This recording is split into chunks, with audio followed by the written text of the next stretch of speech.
बंधुगण आज आम आलोचना करबा थंडा काश कफ एवं निश्वास नेबारे असुविधा भली कॉमन समस्या विषय जहाँ शीत दिन मानक निहाती होता है।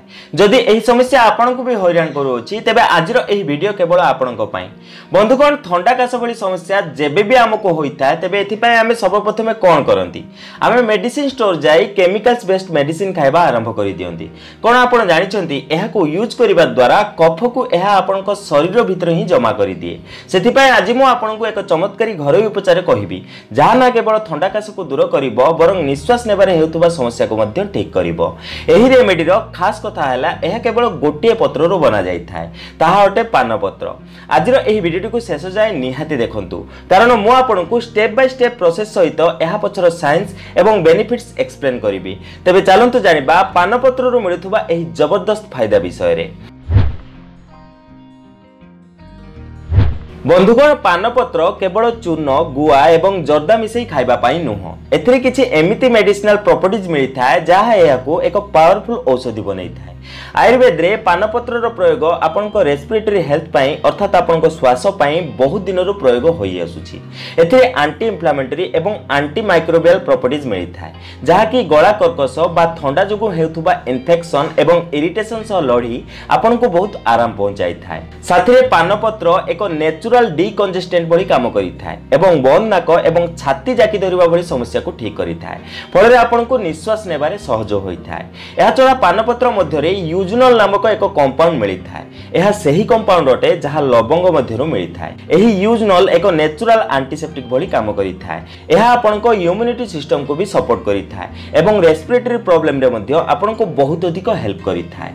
आयुर्वेद अनुसार पानपत्र कफ दोष को बैलेंस करिता है। कफ दोष मेनली कफ एवं कंजक्शन पाई रेस्पोंसिबल होइता है। तेबे आपण बुझी सारिथिबे एक सिंपल पानपत्र केते सारा फायदा रखिता है। तेबे पानपत्र रो बेनिफिट्स विषय रे मु एक संपूर्ण वीडियो बनै रखिछि आपण चाहिले से वीडियो को मध्य आम चैनल रे देखि परिबे।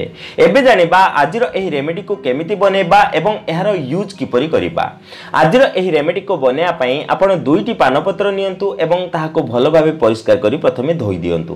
तापरे आपण एही पानपत्र को छोट छोट पीस रे काटी दियंतु फल रे एहार एसेंस जेमिति भलो भाबे पानी रे रिलीज होई परिबो। एबे आपण एक पात्र गैस ऊपर बसांतु। एबे सेथिरे 1.5 कप पानी ढाळंतु। एबे एथिरे आपण काटी रखिथिबा पानपत्र को पकई दियंतु। एबे आपण 1 इंच लंबर गोटे छोट खंड अदा नियंतु एवं ताहाको ग्रेट करी एथिरे पकई दियंतु।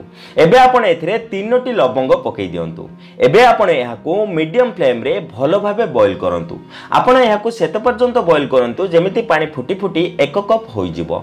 जेबे एहा भलो भाबे बॉईल होई जिवो तेबे आपण एहाको छाणी नियंतु। तापरे आपण एथिरे 1 चामच महू मिसांतु।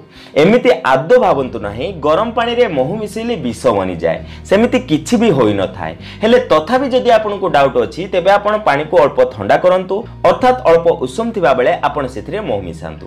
एबे आपण एहाको भलो भाबे मिक्स कर दियंतु। एबे आपनकर चमत्कारी कफ एंड कोल्ड पाई रेमेडी बनी प्रस्तुत। एही रेमेडी रो बेस्ट रिजल्ट पाइबा पाई आपण एहाको दिन को 2 थर गरम गरम सेवन करंतु अर्थात सकाळ जळखियार किछि समय परे एवं राति रे सोइबार जस्ट पूर्वरु आपण एहार सेवन करंतु। एहार यूज कला परे आपण देखिबे ना केवल ठंडा काशरु आपनको रिलीफ मिलिबो बरं निश्वास नेबारे मध्य आपनको बहुत सहज होई जिवो। बंधुगण एही रेमेडी नेचुरल एवं इफेक्टिव अटे किंतु किछि प्रिकॉशन रो ध्यान रखिया मध्य आपनको पाई बहुत जरूरी अटे। सर्वप्रथमे मॉडरेशन रो ध्यान रखंतु। एहाको दिन रे केवल 2 थर ही सेवन करंतु बारंबार एहार सेवन करंतु नाही। द्वितीय रे पानपत्र को काटिबा पूर्वरु आपण एहाको भलो भाबे निहाती धुंतु नहले एहा आपनको हेल्थ पाई खराब होई पारे। साथरे जदि आपनको सीवियर ठंडा काश भली समस्या अछि बा ठंडा काशर सिम्पटम्स एही रेमेडीर सेवन करिबा परे मध्य ठीक हेउ नाही तेबे निहाती आपनको डाक्टरक सह परामर्श करंतु। जदि आपण पिलाक पाई एही रेमेडीर यूज करिबाकू चाहंचंती तेबे आपण ताहा मध्य करि परिबे किंतु सेमानक पाई क्वांटिटी आपण निहाती कम करिबा आवश्यक। 7 रु 14 वर्ष पिला माननकू आपण एहार हाफ डोज दियंतु एवं 14 वर्ष रु बड़ पिला माननकू आपण एहार अडल्ट डोज देई परिबे। 7 वर्ष रु छोट पिला माननकू एही रेमेडी दियंतु नाही। तेबे केवल अल्प सतर्कतार सहित एही रेमेडी को आपण यूज करंतु देखिबे आपनको एथरु बहुत बढ़िया रिजल्ट मिलिबो। तेबे आशा करछि आजिर एही सुंदर वीडियोटी आपनको निहाती भल लागिथिबो। जदि आजिर एही वीडियोटी आपनको टिके भल लागते तेबे लाइक दियंतु एवं एमती प्रकार वीडियो देखिया पय हम चैनल को सब्सक्राइब करंतु। तो बंधुगण आज पय एतिकी पुणी देखा हबो नतुन सुंदर अध्याय सह। धन्यवाद।